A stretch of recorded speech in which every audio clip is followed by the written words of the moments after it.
السلام عليكم ورحمة الله وبركاته. الإخوان كي دايرين بخير عليكم؟ واش مزيان كلشي هذاك؟ كنتمنى تكونوا بخير وعلى خير وبصحة مزيانة إن شاء الله يا ربي. المهم في هذا لا فيديو هذا إن شاء الله غادي نشرحوا الدرس ديال التنافس الإمبريالي ونديرها الحرب العالمية الأولى. هذا الدرس هذا هو من أولى الدروس ديال أولى بكالوريا بالنسبة للاجتماعيات، وكذلك غادي نشرحوا الدرس ديال التحولات الاقتصادية والمالية والاجتماعية والفكرية في العالم في القرن التاسع عشر. المهم جوج ديال الدروس ان شاء الله هما اللي غادي يكونوا في جوج ديال الفيديوهات. هاد الدرس دابا غادي نشرحوا التنافس الامبريالي وندير على الحرب العالمية الأولى، وموراها غادي نحط لكم الدرس ديال التحولات صافي. المهم ولا الدرس ديال التحولات هو الأول والتنافس الامبريالي هو الثاني، المهم شوف كاينش المشكل. المهم هاد الدروس غادي تحطوا صافي هذا ما كان صافي الاخوان. المهم باش ما نطولش عليكم بزاف وندخلوا في صلب الموضوع، ندخلوا نشوفوا الدروس ديالنا نشوفوا واش طاح شراب تمايا. بالنسبه كما متعودين دائما انه كنشرحوا بالاختصار المفيد يعني وبالدارجه باش تفهم، خصوصا نتوما بقى لكم والو الامتحانات. الدراري شوف عندكم امتحان يعني لو 4 ولو 5، المهم بقات لنا واحد 10 ايام تقريبا. المهم نحاول بريباري فيها الدراري مزيان ولا ما كامله كاع، ونتمنى ان شاء الله الخير والتوفيق لكم. الله يسر الجميع. صافي ندخلوا في الموضوع، ندخلوا نشوفوا الدرس ديالنا. الدرس ديالنا هو التنافس الامبريالي واندلاع الحرب العالميه الاولى. مزيان. المهم بالنسبه للدروس خويا حطيتهم صافي. بالنسبه للدرس ديالنا اشنو خاصنا نعرفوا فيه؟ خاصنا نعرفوا شي حوايج. اشنو هو التنافس الامبريالي؟ التنافس الامبريالي نعرفوا شنو هو دابخين.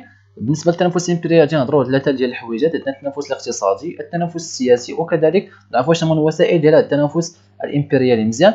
ورابع حاجه هي مؤتمرات الدول الامبرياليه باش يسويو دوك الخلافات ديالهم حول مناطق ديال النفوذ. مزيان. وفي الاخير غادي نعرفوا الازمات الدوليه الممهده لاندلاع الحرب العالميه الاولى. كما عرفنا التنافس الامبريالي واندلاع الحرب العالميه الاولى، يعني كان التنافس الامبريالي عاد اندلعت الحرب العالميه. يعني شنو هما الازمات الدوليه اللي وجدوا ولا اللي مهدوا باش انه تندلع عندنا الحرب العالميه الاولى؟ مزيان. كاين عندنا ازمات المغربيه وازمات ديال البلقان، هما اللي كاين جوج ديال الازمات. مزيان. فوالا اول حاجه التنافس الامبريالي. مزيان. التنافس الامبريالي يعني الامبرياليه عارفين، يعني هما الدول الامبرياليه. مزيان. يعني الدول الامبرياليه كانوا تيتنافسوا فيما بينهم باش انه يعني فاش نقول الدول الامبرياليه يعني تنهضروا على الدول الاوروبيه. مزيان. تيتنافسوا فيما بينهم، تيتخامجوا، تيدابزوا، تيتخاصموا، المهم اعتبرها كما بغيتي. المهم هو تلصق في هاد الراس، تيدابزوا بيناتهم على الدول ولا المناطق ضعيفه باش انهم يستعمروهم وياخذوا المواد الاوليه ديالهم. حنا غادي نهضروا على اول حاجه هي التنافس الاقتصادي. في الاواخر في الاواخر ديال القرن 19 وبدايه القرن 20 الى عطاونا شي وثيقه مثلا وشتي الصراع بين الدول وكذا وهاجي وهادو تيدابزوا امتى، وقال لك شنو هو السياق التاريخي. فوا تعرف الحرب العالميه، شوف فوا تعرف قبل ما باقي الحرب العالميه الاولى باقي ما جات، باقي ما اندلعاتش، وش وثيقه فيها هاد الحويجات هادو تيتنافسوا فيما بينهم الدول الاوروبيه ومدابزين باش يسيطروا على الاسواق وكذا وكذا وكذا، ولكن الحرب باقي ما اندلعات. الا قال لك السياق التاريخي تتعطيه تتقول ليه في اواخر القرن 19 وبدايه القرن 20. مزيان. اش كان اشتد الصراع بين الدول الاوروبيه. دوك الدول الاوروبيه صافي بداو تيتخاصموا فيما بينهم. علاش؟ باش انهم يسيطروا لنا على الاسواق. دابا تنهضروا على الاقتصاد باش يسيطروا لنا على الاسواق. اللي مسيطر على الاسواق الخارجيه راه هو اللي غادي يكون الاقتصاد ديالو الطوب. مزيان. باش يسيطروا لنا على الاسواق الخارجيه بهدف تصريف فائض الانتاج الصناعي وجلب المواد الاوليه وتصدير رؤوس الاموال. مزيان. نعاود نشرح لكم هاد الحويجات مزيان باش تدخل لكم في الراس. فاش نقولوا هاد الدول الاوروبيه بداو تيتصارعوا فيما بينهم باش يسيطروا لنا على الاسواق الخارجيه، باش انهم يسيطروا على الاسواق الخارجيه بالهدف ديالاش. علاش؟ شنو هو الهدف ديالهم؟ باش انهم داك الفائض ديال الانتاج، داكشي اللي تينتجوا صناعيا ولا فلاحيا، داكشي اللي تينتجوا بيصرفوه بيبيعوه باش ما بقاش عندهم. نعطيك مثال، انا مثلا كنتج مثلا ماطر، نهضروا حنا على الماطر في التسعينات. مزيان. كنتج مثلا 1,090,000 في الشهر، ويعني الشعب ولا الناس ديال المغرب مثلا شراو من عندي 500 الف مثلا موتور 60 وبقات لي 500 الف. اش هذيك 500,000 شهر غادي نضيع فيها؟ لا ما غاديش نضيع فيها. اش بغيت ندير؟ خاصني نبيعها على الصعيد العالمي، ولا المهم خارج البلاد. ما نبيعهاش في البلاد، خاصني نبيعها خارج البلاد، خاصني نصدرها نبيعها. متفقين؟ هذا هو تيتسمى داكشي اللي بقى اللي شاطئ عندي، خاصني ندير ليه التصريف.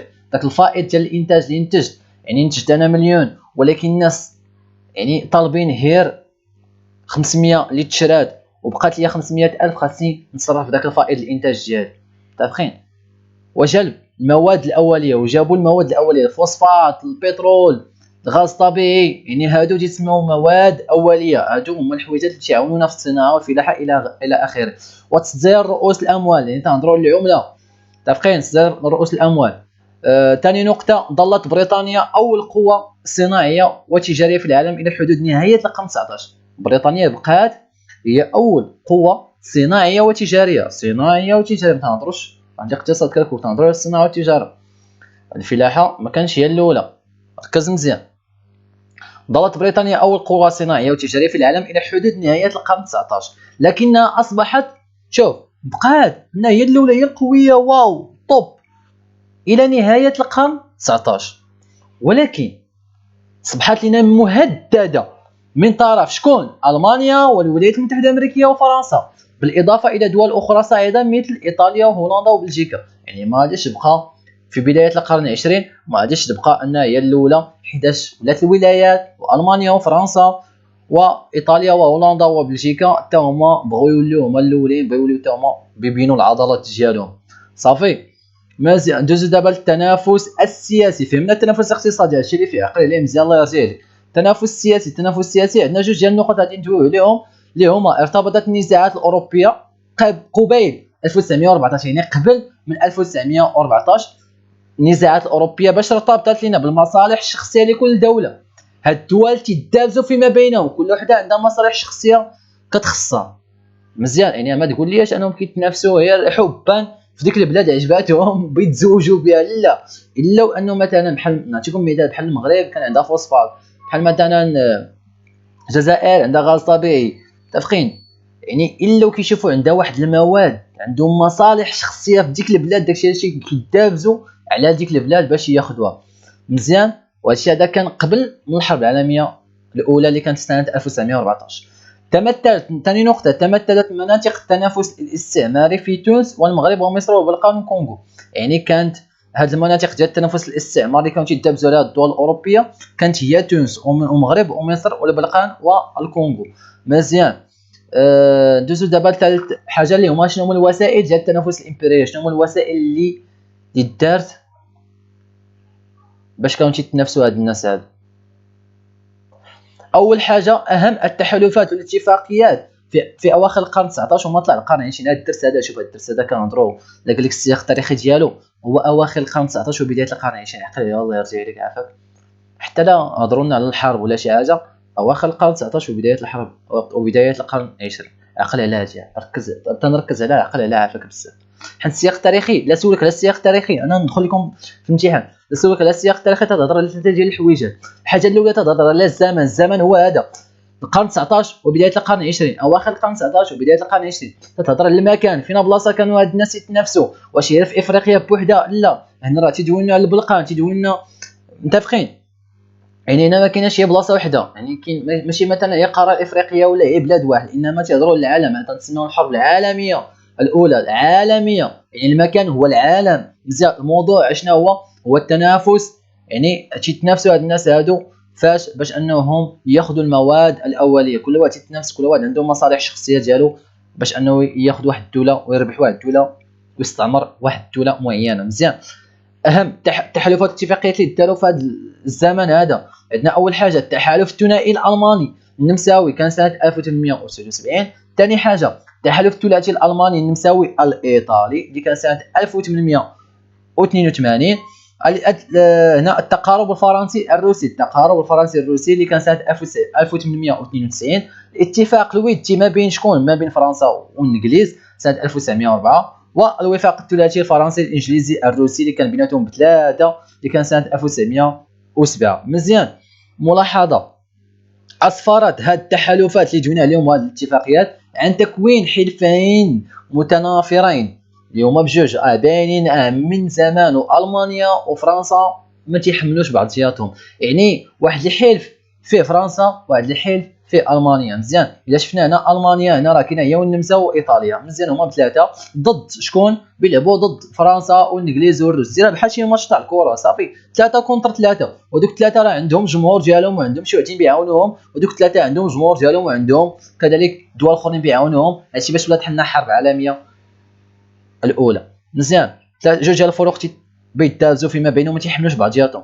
كما قلنا تكوين حلفين متنافرين هما التحالف الثلاثي والوفاق الثلاثي. مزيان دوزو دابا ثاني نقطه هي السباق نحو التسلح. بيان يعني الحرب خاصها سلاح، من الاخر اللي عنده السلاح الاقوى هو اللي غادي يفوز.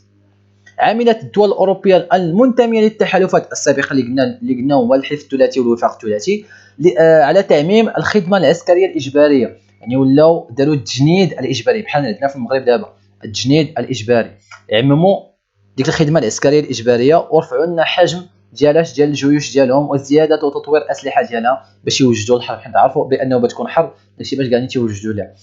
احتدم التنافس في ميدان التسلح بين المانيا من جهه وانجلترا وفرنسا من جهه اخرى كما قلنا، وتجيب بواق ويتندى الحرب. مزيان دوز دابا رابع نقطه اللي هي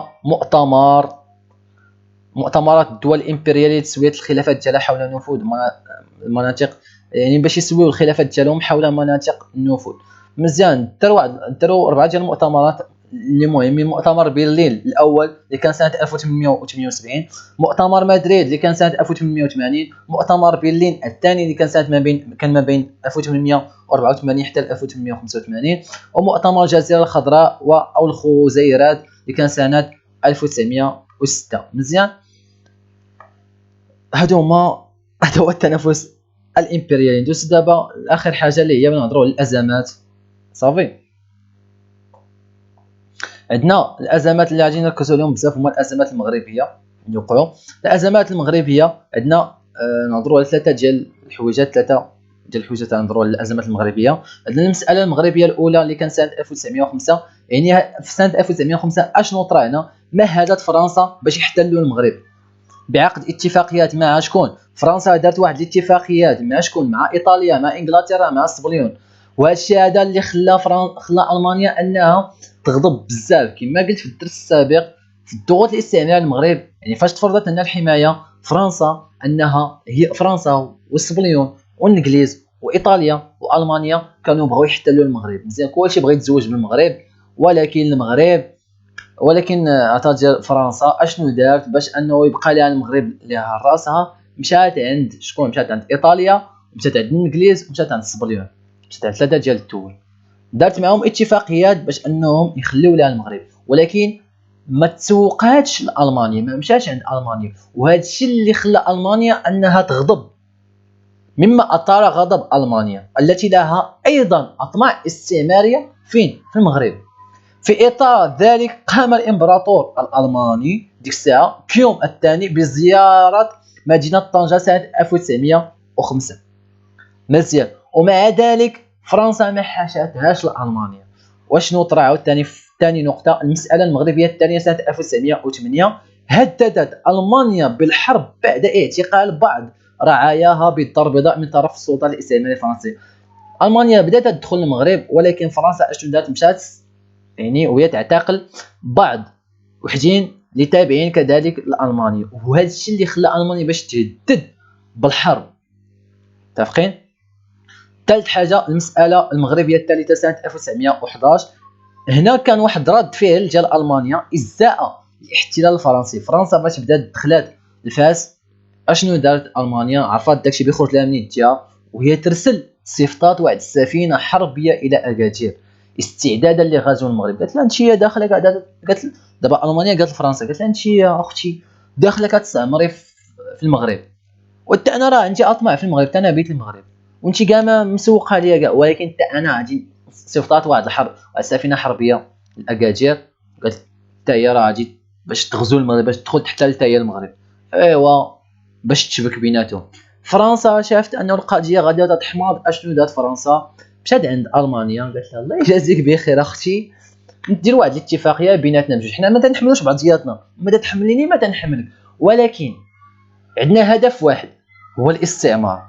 قال لها شوفي انا خلي لي المغرب وانا نتنازل لك على الكونغو، شوفي نتنازل لك على واحد الدوله ولكن خلي لي المغرب الله يجازيك بخير. المانيا كتشوف تاتا هي قالت لها مزيان ايوا صافي بعدا كدا ما نخرجش خاويه، خاصني ضروري نمشي نتي معايا شي دوله. يعني كانوا الدول ديك الافريقيه كانوا بحال بحال شي لعبات يلعبوا بهم، يعني ما اعطيني نعطيك، ما كانش عندهم قيمه كاع. عندنا ونعاودوا احمد بالنسبه للازمات ديال البلقانيه، عندنا جوج ديال الازمات. الازمه البلقانيه الاولى اللي كان سنه 1908 اش طرا في هذه الازمه ضمت النمسا اقليم من بوسنا والهرسك مما اثار غضب صربيا. النمسا شدات الاقليم ديال بوسنا والهرسك ويدخلوهم لها ولات تحت السيطره ديالها، وهذا الشيء اللي خلى صربيا انها ما تحملش النمسا. اصلا ديك الساعه باش نزيدكم هاتي النمسا وصربيا ما تيحملوش بعضياتهم صافي، بحال المانيا وفرنسا ما حملاتهاش ما تسرطعت ليهاش صافي، وي ديروا هكا زجوج شوكتهم بجوج. الازمه الثانيه البلقانيه سنه 1913، الازمه الثانيه البلقانيه صح. دخلت الدول العصبه البلقانيه في حرب ضد الامبراطوريه العثمانيه مما اثار هناك ازمه بلقانيه ثانيه سنه 1913. مزيان دوزو دابا الانجلاء ديال الحرب العالميه الاولى وركز ليها بزاف على صربيا والنمسا، راه ما تيحملوش بعضياتهم، كل وحده عزها شوكتها بحال العكايزات. ما عليناش. انجلاء الحرب العالميه الاولى ومراحل ديالها. في يوليوز سنه 1914 اعلنت النمسا الحرب على صربيا. لكن اشنو طرا؟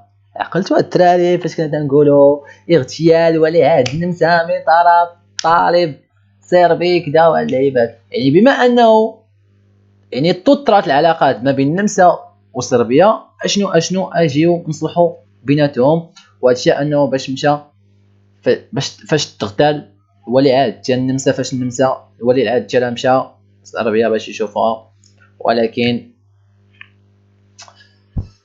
ترونات بيناتهم وكان هذاك هو السبب مباشر باش انه طرات الحرب.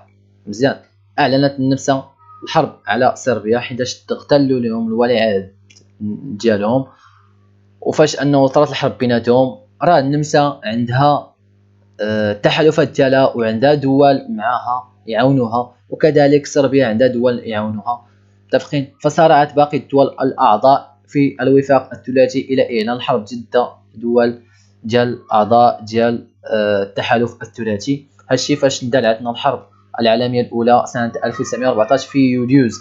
مرت الحرب العالميه الاولى بين مرحلتين، جوج المراحل اساسيتين. المرحله الاولى كانت من 1914 حتى 1916، المرحله الثانيه من 1917 حتى 1918.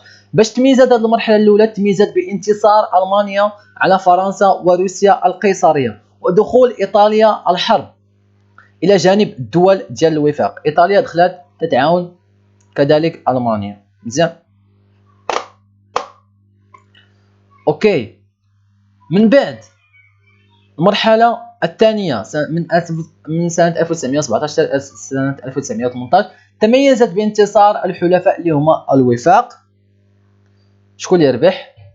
بعد دخول الولايات المتحده الامريكيه الحرب الى جانبهم مقابل انسحاب روسيا الاشتراكيه من الحرب وعقدها معاهده الصلح مع المانيا. مزيان يعني انسحبت لنا روسيا الاشتراكيه من الحرب ودارت واحد المعاهده ديال الصلح مع المانيا باش ما يبقاوش العلاقات متوتره بيناتهم، حيت كل وحده عندها غرض في الاخرى. هذا ما كان وصلحوا بيناتهم. وكما تعرفوا الختام انه انتهت الحرب العالميه الاولى كما قلنا بفوز دول ديال الحلفاء.